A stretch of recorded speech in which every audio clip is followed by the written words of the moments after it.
अस्सलामुअलैकुम, welcome to MCQs hub. आज के इस वीडियो में मैं आपके साथ शेयर करने जा रही हूँ लेडी कैडेट कोर्स 22 का ICTOs का आज का एक्सपीरियंस। 21 दिसंबर 2022 यानी आज के दिन में जो टेस्ट कंडक्ट हुआ है उसका ICTOs का एकेडमिक पोर्शन मैं आपके साथ शेयर करने जा रही हूँ। सो शुरू करते हैं इस वीडियो को। बिस्मिल्लाहिर्रहमानिर्रहीम। सबसे पहला MCQs है, build and fix model is suitable for programming exercises of dash line of code। ठीक है, build and fix model जो है वो suitable है कौन सी प्रोग्रामिंग एक्सरसाइजेस के लिए, जिसमें कितनी लाइंस ऑफ कोड हो, 100 to 200 lines of code, 300 to 400, 600 to 700 या फिर अबव 800। तो बिल्ड एंड फिक्स मॉडल जो है वो पहले बिल्ड करना और फिर उसी को फिक्स करना, बिल्ड फिक्स उसी के इर्द गिर्द घूमते रहना। तो ये लाइन ऑफ कोड कितनी हो, 100 to 200 हो तो उससे आसानी से चेंज किया जा सकता है। अगर इससे बड़ी है तो उसको बहुत डिफ़िकल्ट हो जाता है हैंडल करना, तो उनके लिए build and fix model suitable नहीं है। नेक्स्ट है, which methodology is use to perform maintenance testing. ठीक है, कौन सी मैथडोलॉजी यूज़ होती है कि हम परफॉर्म करें मेंटेनेंस टेस्टिंग को, breadth test and depth test, confirmation testing, retesting या फिर सैनिटी टेस्टिंग। तो जो मेथडोलॉजी यूज़ होती है या परफॉर्म की जाती है मेंटेनेंस टेस्टिंग के लिए वो है breadth test and depth test. ठीक है, अगला जो हमारा MCQs है वो है, which of the following is not a valid phase of SDLC। अच्छा, ये भी MCQs आता रहता है कि SDLC से क्या मुराद है, what does SDLC stands for. तो वो होता है सॉफ्टवेयर डेवलपमेंट लाइफ साइकिल। ठीक है, तो इसका ऑप्शंस देख लेते हैं, testing phase, requirement phase, deployment phase या फिर टेस्टिंग को लेयर। तो रिक्वायरमेंट फेज, डिप्लॉयमेंट फेज और टेस्टिंग को लेयर जो हैं ये तीनों की तीनों SDLC के जो हैं वो वैलिड फेजेस हैं, जबकि टेस्टिंग फेज जो है वो वैलिड फेज नहीं है। नेक्स्ट है, what is the first step in the software development life cycle. Software development life cycle में सबसे पहला स्टेप कौन सा है, system design, coding, system testing या फिर प्राइमरली इन्वेस्टिगेशन एंड एनालिसिस। ठीक है, तो सबसे पहला जो सॉफ्टवेयर डेवलपमेंट लाइफ साइकिल का फेज़ है वो यही है कि हमने इन्वेस्टिगेट करना है और एनालिसिस करनी है कि कौन कौन सी इंफॉर्मेशन हमें चाहिए, कौन कौन से रिसोर्सेज चाहिए, हमारी टीम की एक्सपर्टीज़ क्या है, हमें कितने बंदे और हायर करने पड़ेंगे। तो ये जो है ये सबसे पहले सॉफ्टवेयर डेवलपमेंट लाइफ साइकिल की फ़ेज़ का फर्स्ट स्टेप है। नेक्स्ट है, who is the father of computer. ठीक है, फादर ऑफ इंटरनेट भी पूछा जाता है, तो who is the father of computer, James Gosling, Charles Babbage, Dennis Richard या फिर नन ऑफ दीज। तो जो फादर ऑफ कंप्यूटर है वो है चार्ल्स बेबेज। नेक्स्ट हमारे पास MCQs है, which of the following are valid steps in SDLC framework. ठीक है, अब फ्रेमवर्क का पूछा हुआ है कि वैलिड स्टेप्स कौन से हैं SDLC में फ्रेमवर्क पे, requirement gathering, system analysis, software design या फिर ऑल ऑफ द अबव। तो जो SDLC के फ्रेमवर्क के वैलिड स्टेप्स हैं वो हैं ऑल ऑफ द अबव। ये सारे के सारे तमाम जो हैं वो वैलिड स्टेप्स हैं। Who develop standards for the OSI reference model. ठीक है, OSI जो रेफरेंस मॉडल है जिसको रेफरेंस के तौर पे इस्तेमाल किया जाता है, OSI एक मॉडल नहीं है, बस ये रेफरेंस के लिए यूज़ होता है। तो इसको डेवलप किसने किया था, ANSI, American National Standards Institute, ISO International Standards Organization या फिर IEEE Institute of Electrical and Electronic Engineers या फिर ACM Association for Computing Machinery. ठीक है, तो ये किया था ISO इंटरनेशनल स्टैंडर्ड्स ऑर्गेनाइजेशन ने। ठीक है, OSI रेफरेंस मॉडल को डेवलप किया था। नेक्स्ट है, components that provide internal storage to the CPU are. ऐसे कंपोनेंट्स जो इंटरनल स्टोरेज प्रोवाइड करें CPU को वो कौन से हैं, रजिस्टर्स, प्रोग्राम काउंटर्स, कंट्रोलर्स या फिर इंटरनल चिप्स। तो ऐसे कंपोनेंट्स जो कि इंटरनल स्टोरेज प्रोवाइड करते हैं CPU को वो हैं रजिस्टर्स। ठीक है, रजिस्टर्स हैं जो CPU को इंटरनल स्टोरेज प्रोवाइड करते हैं। नेक्स्ट है, saving data and instructions to make them readily available in the job of dash storage unit, cache unit, input unit या फिर आउटपुट यूनिट। तो saving data and instructions to make them readily available is the job of कि हम data और instructions को readily available करें।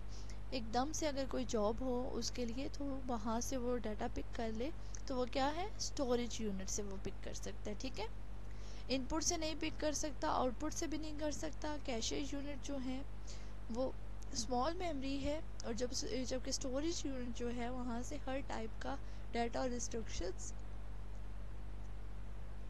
ले सकते हैं। नेक्स्ट है the number of layers in ISO OSI reference model is. ISO ने जो OSI रेफरेंस मॉडल दिया है उसमें नंबर ऑफ लेयर्स कितनी है, 4 है, 5 है, 6 है या फिर 7 है। तो रेफरेंस मॉडल के अंदर, OSI के रेफरेंस मॉडल के अंदर 7 लेयर्स हैं।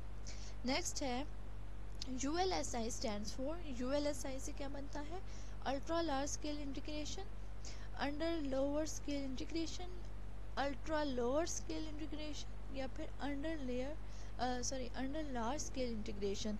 तो ULSI जो है अल्ट्रा लार्ज स्केल इंटीग्रेशन को कहा जाता है। ठीक है, नेक्स्ट जो हमारे पास MCQs है वो है the dash model is a 7 layer architecture. ठीक है, कौन सा मॉडल है जो कि 7 लेयर आर्किटेक्चर है, where each layer has some specific functionality to perform. ठीक है, जिसमें हर एक लेयर की स्पेसिफिक फंक्शनैलिटी है जो वो परफॉर्म करें। TCP IP, क्लाउड, OSI या फिर OIS। तो OSI जो है उसकी 7 लेयर्स हैं। ठीक है, 7 लेयर्स आर्किटेक्चर है जिसकी हर जो लेयर है उसकी स्पेसिफिक फंक्शनैलिटी है। नेक्स्ट है which was the first purely object oriented programming language develop. ठीक है, कि कौन सी पहली object oriented programming language develop हुई थी, तो वो कौन सी थी, कॉटलिन थी, स्मॉल टॉक थी, जावा थी या फिर C++ थी।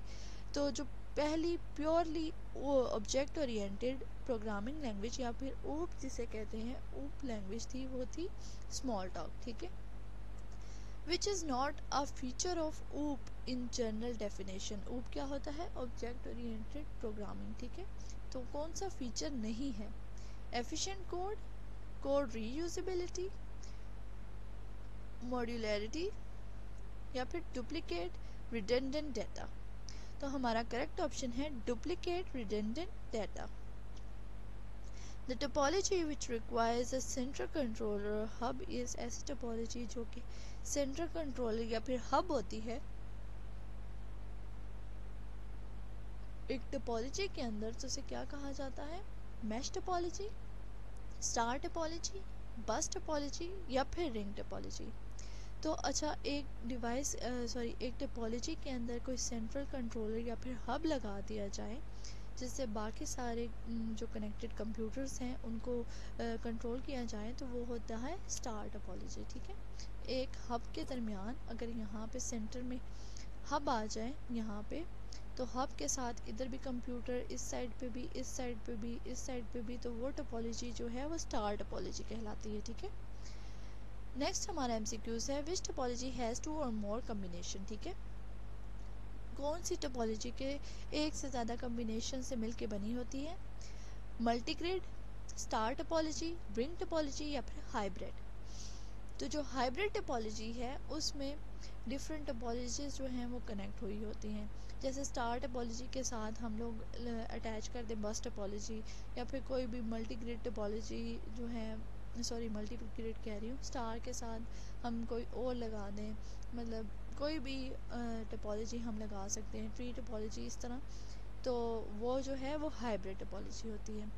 फिज़िकल और logical arrangement of network is, physical या फिर लॉजिकल अरेंजमेंट जो होता है नेटवर्क का उसे क्या कहते हैं, टोपोलॉजी कहते हैं, राउटिंग कहते हैं, नेटवर्किंग कहते हैं या फिर कंट्रोल कहते हैं। तो उसे हम कहते हैं टोपोलॉजी। ठीक है, नेक्स्ट MCQs है which topology has multi point connection, कौन सी टोपोलॉजी के पास मल्टी पॉइंट कनेक्शंस होते हैं, रिंग के पास, बस के पास, स्टार के पास या फिर मेश टोपोलॉजी के पास। तो मल्टी पॉइंट कनेक्शंस जो होते हैं वो होते हैं बस टोपोलॉजी में, ठीक है। बस टोपोलॉजी एक स्ट्रेट लाइन में केबल होती है, तो केबल्स के साथ बहुत सारे मल्टीपल कनेक्शंस जुड़े होते हैं। नेक्स्ट है which of the following testing is also known as white box testing. पहले तो हमें पता होना चाहिए कि वाइट बॉक्स टेस्टिंग कहते किसे हैं। वाइट बॉक्स टेस्टिंग वो होती है जिसमें जो टेस्ट कर रहा होता है उसे कंप्यूटर प्रोग्राम की भी नो हाउ होती है, ठीक है। तो वो होती है वाइट बॉक्स टेस्टिंग, जो कि इंटरनल प्रोग्राम के अंदर जाके उसकी टेस्टिंग की जाती है, कोड की टेस्टिंग, ठीक है। और एक होती है ब्लैक बॉक्स टेस्टिंग, जो हम जो है यूज़र से करवा लें या फिर जिसको नहीं पता कंप्यूटर ऑपरेशन का, प्रोग्रामिंग का, तो उससे करवा लें वो टेस्टिंग। तो सिर्फ सरसरी सा ऊपर से देखा जाए तो वो होती है ब्लैक बॉक्स टेस्टिंग, ठीक है। और ग्रे बॉक्स टेस्टिंग भी जो है वो थोड़ी सी मतलब टेक्निकलिटीज़ को भी देखा जाता है और थोड़ा सा लेआउट को भी देखा जाता है, तो वो ग्रे बॉक्स टेस्टिंग। तो वाइट बॉक्स टेस्टिंग इनमें से कौन सी है, स्ट्रक्चरल टेस्टिंग, एरर गेसिंग टेक्निक, डिज़ाइन बेस्ड टेस्टिंग या फिर नन ऑफ द अबव। तो टेस्टिंग कौन सी है white box testing, structural testing को भी वाइट बॉक्स टेस्टिंग कहा जाता है, ठीक है। रैड स्टैंड्स फॉर, रैड क्या है, rapid application development, required application development, rapid application developers या फिर रैपिड एप्लीकेशन डिस्पोजिशन, ठीक है। तो रैड जो है रैपिड एप्लीकेशन डेवलपमेंट है, ठीक है, रैपिड एप्लीकेशन डेवलपमेंट। नेक्स्ट है mesh topology have devices which are connected via mesh topology की जो devices हैं वो connected हैं किसके, single and multiple links, multiple point linked, point to point link या फिर no link। तो mesh topology जो है उसके दरमियान क्या है, point to point link हुआ होता है, ठीक है। Which of the following is the first step in SDLC framework, ये पुराना रिपीट हो गया है, feasibility study, requirement gathering, communication या फिर सिस्टम एनालिसिस। तो आप मुझे ये वीडियो पॉज करके बताइएगा कि इसका क्या आंसर होगा, ठीक है। कम्युनिकेशन वैसे इसका आंसर है। नेक्स्ट है flow control in OSI model is known as, जो फ्लो कंट्रोल होता है OSI मॉडल में उसे क्या कहा जाता है, data link layer, network layer, transport layer या फिर सेशन लेयर। तो कौन सी लेयर का ये काम है फ्लो कंट्रोल का, डाटा लिंक लेयर का। नेक्स्ट हमारे पास MCQs है TCP IP model was design dash TCP IP model was developed dash the OSI model के TCP IP मॉडल जो है वैसे कहा जाता है कि OSI मॉडल और TCP IP मॉडल जो हैं वो दोनों पैरेलली डेवलप हुए, और OSI जो है वो रेफरेंस मॉडल है और TCP IP जो है वो इम्प्लीमेंटेड मॉडल है। तो इसमें से कौन सा मतलब TCP IP को वैसे क्या किताबों में क्या कहा गया है कि TCP IP मॉडल जो है वो डेवलप हुआ प्रायर टू, मतलब पहले डेवलप हो गया OSI मॉडल के, आफ्टर मतलब बाद में, साइमल्टेनियस टू साथ, या फिर विद नो लिंक टू, ठीक है। तो TCP IP मॉडल जो है वो प्रायर टू पहले डेवलप हुआ OSI मॉडल के, ठीक है, OSI रेफरेंस मॉडल है। नेक्स्ट है the period of dash generation was 1952 to 1964। तो कौन सा पीरियड है किस जनरेशन का, फर्स्ट जनरेशन कंप्यूटर का, second generation of computer, third generation of computer या फिर फोर्थ जनरेशन ऑफ कंप्यूटर। तो 1942 टू 1964 जो है वो जनरेशन है second generation of computer. Next हमारे पास MCQs है TCP IP model does not have dash layer but OSI model have these layers, ठीक है। तो TCP IP मॉडल में टोटल कितनी लेयर्स हैं, कई जगह पे 4 भी हैं और कई जगह पे 5 भी हैं, ठीक है। और OSI रेफरेंस मॉडल में 7 लेयर्स हैं। तो कौन सी वो लेयर्स हैं जो कि TCP IP मॉडल में नहीं हैं, session layer, transport layer, application layer या फिर नेटवर्क लेयर। तो TCP IP मॉडल में काफ़ी सारी लेयर्स को जो है मतलब एक दो लेयर्स को ही मर्ज किया गया है। तो कौन सी नहीं है, सेशन लेयर को उन्होंने सेशन लेयर का नाम हटा दिया, ठीक है। Which of the following is not a type of computer on the basis of operation, इनमें से कौन सा है जो कि type of not a type of computer, वो कंप्यूटर की टाइप नहीं है on the basis of operation? Analogue, digital, hybrid या फिर रिमोट? तो जो हमारा करेक्ट ऑप्शन है वो है रिमोट। रिमोट कोई भी टाइप नहीं है कंप्यूटर की। एनालॉग, डिजिटल और हाइब्रिड कंप्यूटर्स की टाइप है, ठीक है। नेक्स्ट एमसीक्यूज है, which of the following type of computer is mostly use for atomic automatic operations, ठीक है। कौन से ऐसे कंप्यूटर्स हैं जो कि मोस्टली यूज़ होते हैं ऑटोमेटिक ऑपरेशंस के लिए? Analogue, digital, hybrid. तो वो कंप्यूटर हैं हाइब्रिड कंप्यूटर्स, ठीक है। Which feature of OOP indicate code reusability? OOP का कौन सा ऐसा फीचर है जो कि इंडिकेट करता है reusability of code? Abstraction, polymorphism, encapsulation या फिर इनहेरिटेंस? तो जो इनहेरिटेंस है कि इनहेरिटेंस होता है जैसे परदादा, फिर दादा, फिर उसके बाद आपके वालिद साहब और उसके बाद आपकी जनरेशन, तो ये इनहेरिट हुआ हुआ है, ठीक है। तो इनहेरिटेंस जो है फीचर ऊप का, वो कोड रीयूजेबिलिटी को इंडिकेट करता है। Which header file is require in C++ to use OOP? ठीक है, जो कौन सी हेडर फाइल है जो रिक्वायर होती है C++ में कि उसको ऊप में कन्वर्ट ऊप में रीड किया जाए? ऊप can be use without using any header file? stdlib.h, iostream.h, studio.h? तो कौन सी फाइल होती है? और ऊप जो है ऑब्जेक्ट ओरिएंटेड प्रोग्रामिंग, उसमें कोई भी हेडर फाइल यूज़ नहीं होती कि उसको प्रोग्राम रन किया जाए, ठीक है। बहुत शुक्रिया वीडियो देखने का। अगर आपको वीडियो पसंद आई हो तो इसे थम्स अप करें, सब्सक्राइब करें मेरे चैनल को मज़ीद इन्फॉर्मेटिव वीडियोस के लिए, साथ ही साथ बेल आइकन को भी दबा दें ताकि जो भी लेटेस्ट वीडियो मैं अपलोड करूँ उसकी नोटिफिकेशन सबसे पहले आपको देखने को मिले। बहुत शुक्रिया, मिलते हैं नेक्स्ट वीडियो में, तब तक के लिए अपना ख्याल रखिएगा। अल्लाह।